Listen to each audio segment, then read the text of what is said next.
السلام علیکم ورحمۃ اللہ وبرکاتہ۔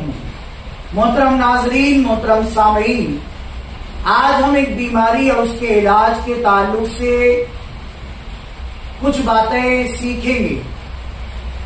ہم میں سے بہت سارے ایسے لوگ ہیں جن کو قطرے کی بیماری ہے، یعنی پیشاب کرنے کے بعد بھی پیشاب کے قطرات نکلتے رہتے ہیں۔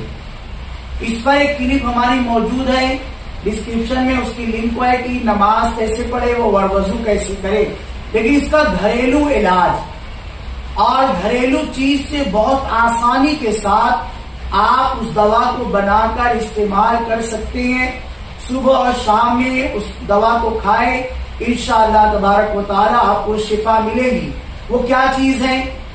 آپ لال رنگ کا بڑا والا انار لیجیے اور اس انار کے چھلکے کو آپ اچھی طریقے سے سکھا لیں۔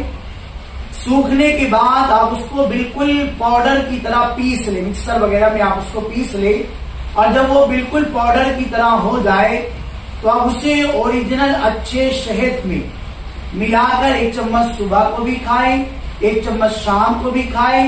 انشاءاللہ تبارک و تعالی جو نوجوانوں میں بھی، بوڑھوں میں بھی اور جن لوگوں میں بھی پیشاب کے بعد پیشاب کے خطرے کی بیماری ہے، تو وہ بیماری انشاءاللہ تبارک و تعالی انار کے چھلکوں کے پاؤڈر اور شہد کی وجہ سے انشاءاللہ تبارک و تعالی صحیح ہو جائے گی۔ یہ آزمودہ نسخہ ہے، لوگوں نے اس کو آزمایا ہے، تو آپ بھی اس کو آزمائیں۔ انشاءاللہ تعالی شفاء للناس، یعنی لوگوں کے لیے شفا شہد میں ہے، تو انشاءاللہ تعالی ہمیں بھی اس سے شفا مل جائے گی۔